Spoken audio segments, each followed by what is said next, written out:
The difference isn't your brush, it's your palette. Today, we're making the only color wheel you'll ever need for realistic foliage. Okay, so to begin with, we'll take some sap green on the palette knife and some lemon yellow.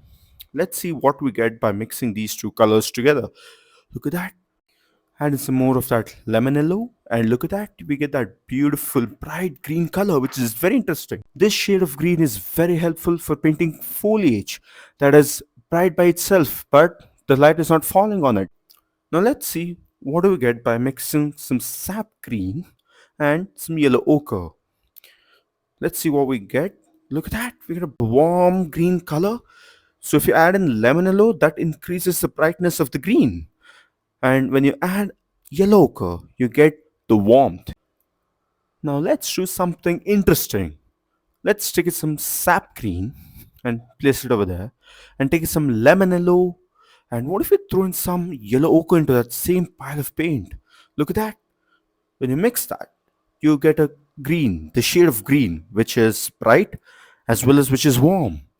So you can use this in your foliage, somewhere in the mid ground, or for the leaves which have a lot of brightness and also which have a lot of warmth. Look at that, this is super valuable.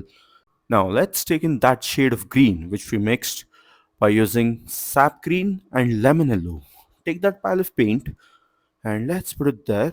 And now we'll take up the green shade which has a mix of sap green and yellow ochre. Look at that. We get kind of a neutral shade of green. This gives you kind of a neutral tone to your foliage. And now let's mix in that color with which the green was mixed with lemon yellow and yellow ochre.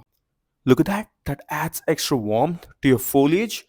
And that is what we want in a landscape painting, varieties of green going on there on your palette. So it's essential to maintain the palette for this. So these were the mixes from lemon yellow ochre and sap green. Now you can see the same pile of paints lying there, but I have some black. So let's take in some sap green, and we see some yellow ochre in that. Yes, that is what we want. Add in some more sap green, take in some lemon yellow, and mix it. This gives you the shade of green that we mixed previously. So here's the interesting part of this. Now what if we throw in some black, just the tiniest amount of black into that same pile of paint? Look at that. It changes. The brightness goes down and the warmth is still there if you observe. The warmth is still there, but the brightness goes down because it's black. And take in some more yellow ochre so that you get warmer shade of green along with that black. Look at that, you get so many shades in between. And now let's take in some sap green and some lemon yellow and mix them together. And look at that, these are the colors which we mixed before. Now, what if we mix these two shades of green? Look at that. It gives you a neutral blend of green shade. Give it a good mix. And look at that. We have a dark mid-tone and a lighter shade, relatively a lighter shade. Okay. Now, let's take in some lemon yellow. Place it there. We have some sap green in that, so we'll take more lemon yellow to compensate that, and let's sort of take some black. So the main intention is to show you what is the mix that we get when we mix lemon yellow and black. Look at that, this gives you a different shade of green. Look at that on the left, the shade below lemon yellow, and look at this color, whereas this is comparatively brighter. The more lemon yellow you're going to add, your shade of green is going to get even brighter. And now let's try a different mix, which is interesting. Let's take in some yellow ochre. It's almost over there. And now let's add in some sap green. Mix them together. Now, this is what we mixed previously. Now, what if you add in some black? Just tiny amount of black.